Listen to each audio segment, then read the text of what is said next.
দেবযানীর খাই খাই হেসেলে আপনাদের সকলকে স্বাগত জানাই। কেমন আছেন সবাই? আজ আমি আপনাদের জন্য নিয়ে চলে এসেছি শীতের নতুন আলুর দম।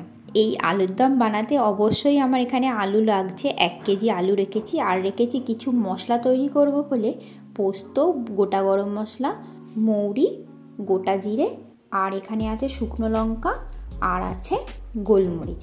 এগুলোকে আমি ড্রাই রোস্ট করব। এইটা ভালো করে ড্রাই রোস্ট করে আমি মিক্সিতে গুঁড়ো করে নেব। এটা আমার একটা ভাজা মশলা তৈরি হবে। দেখুন এইরকম যখন ধোঁয়া উঠবে তখন এটা জানবেন হয়ে গেছে। তখনই এটাকে ঠান্ডা করে ঢেলে নিতে হবে, ঢেলে এটাকে মিক্সিতে গুঁড়িয়ে নিতে হবে।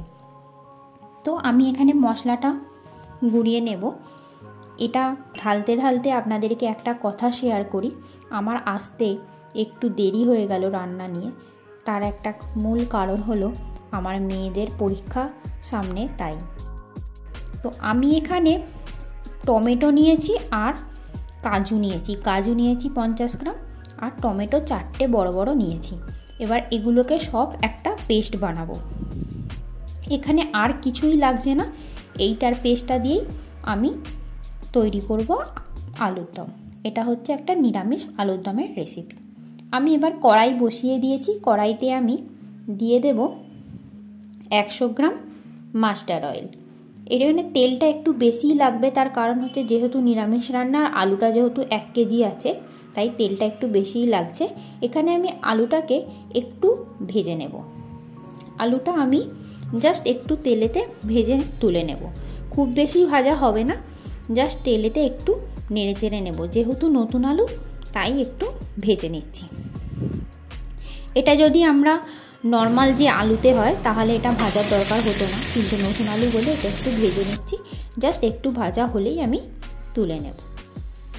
তো আপনারা যদি চ্যানেলে কেউ নতুন হয়ে থাকেন তাহলে অবশ্যই চ্যানেলটিকে সাবস্ক্রাইব করার অনুরোধ রইল।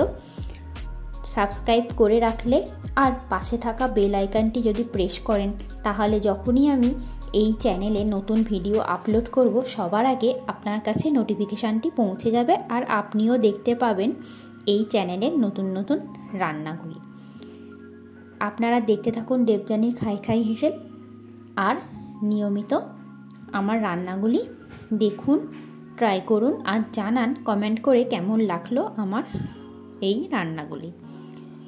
আর আমার আলুগুলো অলরেডি ভাজা হয়েও গেছে, দেখতেই পাচ্ছেন। আমি সব আলু তুলে নিচ্ছি। সব আলু তুলে নেওয়া হয়ে যাওয়ার পর ঠিক এই কড়াইতেই আমি দিয়ে দেব তেজপাতা, গোটা গরম মশলা, ছোট এলাচ, লবঙ্গ, দারচিনি দিয়ে এটা একটু ভাজা ভাজা হলেই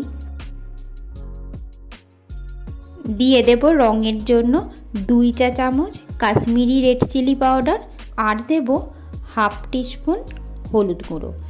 এটা তেলের মধ্যেই দিতে হবে, তার কারণ হচ্ছে তাহলে কালারটা খুব সুন্দর হবে। আর আমি এটাকে ভালো করে তেলের সঙ্গে মিশিয়ে নেব। মিশিয়ে নিয়ে তারপরে আমি যে পেস্টটা বানিয়েছিলাম টমেটো আর কাজু, সেই পেস্টটা এখানে পুরোটা একদম দিয়ে দেব। দিয়ে এটাকে খুব ভালো করে রান্না করতে হবে ততক্ষণ পর্যন্ত যতক্ষণ না টমেটোর কাঁচা গন্ধটা যায়। আর এইটা ভাজতে ভাজতে আমি দিয়ে দেব এখানে আদা বাটা। এটাকে একটু ভালো করে কষিয়ে নিতে হবে তেলের সঙ্গে, ভালো করে টমেটোটাকে কষাতে হবে। এখানে এইভাবে কষাতে কষাতেই আপনি দেখতে পাবেন কীরকম তেলটা ছেড়ে বেরিয়ে আসছে।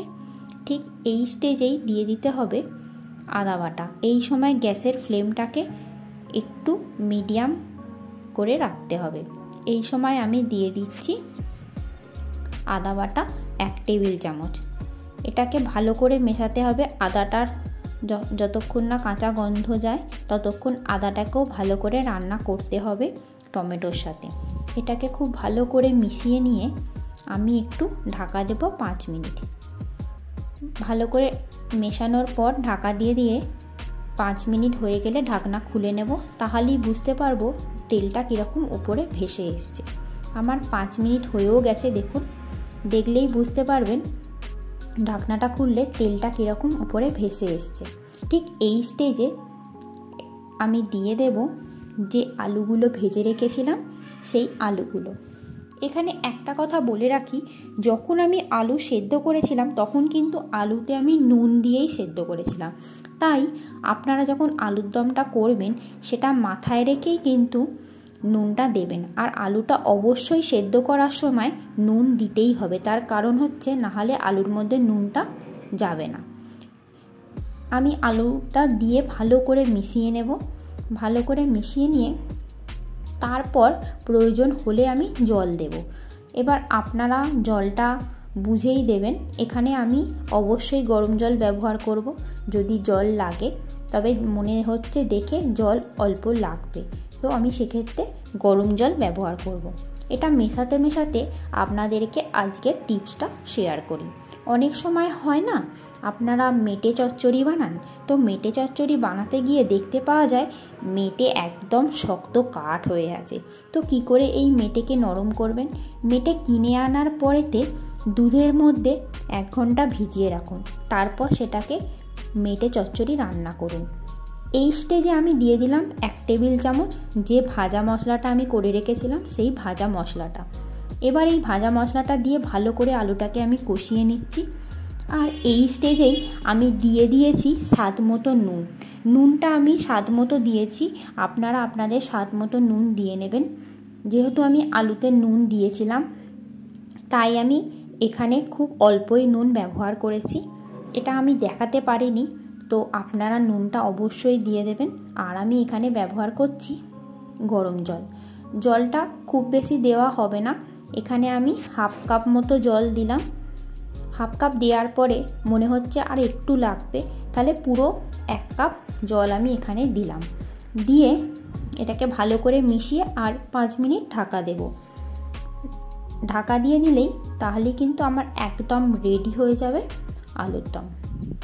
তো যেটা বলছিলাম, তো মেটে চচ্চড়ি যখনই রান্না করবেন এইভাবে মেটেটাকে দুধের মধ্যে 1 ঘন্টা ভিজিয়ে রেখে তারপরে নর্মাল সিটি দিয়ে, তারপর আপনারা যেরকম চচ্চড়ি বানান সেইভাবে বানালেই দেখবেন একদম মেটে নরমও হয়েছে আর শক্ত লাগছে না। এটাই ছিল আজকে আপনাদের জন্য টিপস। আর 5 মিনিট হয়ে যাওয়ার পর দেখছেন তো তেলটা কীরকম উপরে ভেসে এসছে। ওয়াও, দেখেই কি লোভ লাগছে না? হ্যাঁ, আমার কিন্তু একদম রেডি। এবার আমি ওপর থেকে ছড়িয়ে দেব ধনেপাতা কুচি আর দেব একটু সামান্য চিনি। যেহেতু এখানে বেশি টমেটো ব্যবহার করা হয়েছে, যার ফলে কি হয়েছে টক টক ভাবটা একটু থাকবে, তো সেইটাকে ব্যালেন্স করার জন্যে একটু চিনি আমাকে দিতেই হবে। আমি ওপর থেকে ছড়িয়ে দিচ্ছি ধনেপাতা কুচি।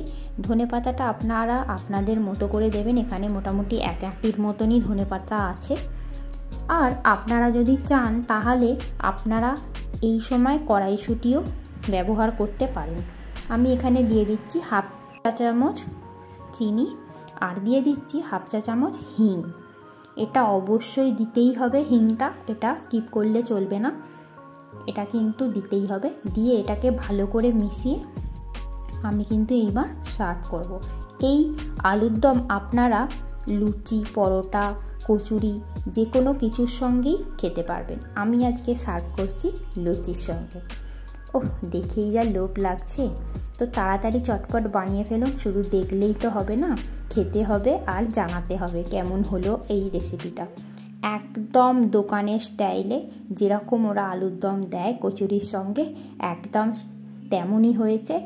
আর আপনারা চটপট বানিয়ে জানান যে আপনাদের পাড়ার দোকানের স্বাদ এসেছে কিনা। আর যদি আপনারা এখনও পর্যন্ত আমার চ্যানেলটিকে সাবস্ক্রাইব করেননি, তাহলে চটপট চলে যান, গিয়ে সাবস্ক্রাইব করুন দেবযানীর খাই খাই হেসেল। আর নিয়মিত দেখতে থাকুন দেবযানীর খাই খাই হেসেল। নিত্য নতুন রান্না পেতে জানতে অবশ্যই দেখতে থাকুন দেবযানীর খাই খাই হেসেল। আমার চ্যানেলে প্রত্যেক মঙ্গলবার ঠিক 9টার সময় রেসিপি আসে, আপনারা একটু লক্ষ্য রাখবেন, রাখলেই দেখতে পাবেন। ভালো খান, সুস্থ থাকুন। Thank you.